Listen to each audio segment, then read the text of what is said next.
show you how to make your favorite songs private or public on TikTok. First of all, open the TikTok app and tap on your profile section. Once your app is loaded, tap on the hamburger menu at the top right corner. Now tap on Settings and Privacy. After your settings is loaded, scroll down a bit until you find Private Account.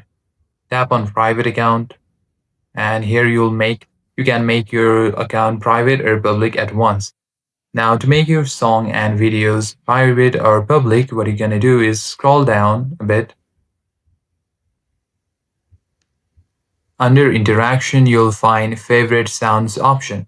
Tap on this and toggle this button off. If you toggle this button off, all your sounds will not go public, it will stay private.